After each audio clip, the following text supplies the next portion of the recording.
ప్రభువునందు ప్రియమైన దేవుని సంగమునకు వందనములు.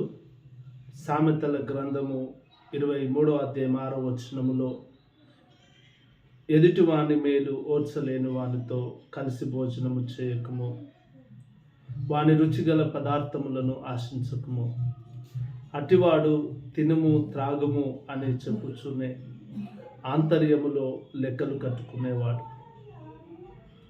అది హృదయంలో నుండి వచ్చిన మాట కాదు అని దేవుని యొక్క వాక్యము తెలియజేస్తూ ఉంది. నిజమే ప్రియ దేవుని బిడ్డలారా, మన జీవితంలో మన మేలును ఓర్చుకోలేనటువంటి శత్రువులు ఎంతోమంది ఉన్నారు. అటు వారెవరో గుర్తించి వారికి మనం దూరంగా ఉండాలని వాక్యం తెలియజేస్తూ ఉంది. బహుశా నీ జీవితంలో కూడా నీ మేలును ఓర్చుకోలేనటువంటి శత్రువులు నీకు ఎంతోమంది ఉండవచ్చు. బైబిల్ గ్రంథంలో చక్కటి ఉదాహరణగా దావీదును రాజుగా దేవుడు హెచ్చిస్తే ఆ మేలును ఓర్చుకోలేనటువంటి వాడిగా సౌలు ఉన్నాడు.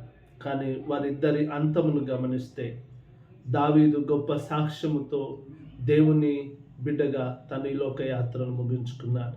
కానీ సౌలు మాత్రము భయంకరమైనటువంటి మరణాన్ని, పతనాన్ని పొందుకున్నాడు.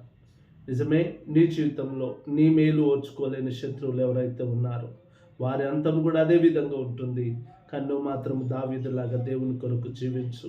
అటు వారెవరో గ్రహించి వారి సహవాసమునకు దూరముగా ఉండి బ్రతకడం నీకెంతో క్షేమమని ప్రభు పేరట జ్ఞాపకం చేస్తూ ఉన్నా. ఈరోజు నువ్వెవరితో సహవాసం చేస్తూ ఉన్నావు పరిశీలన చేసుకో. May God bless you.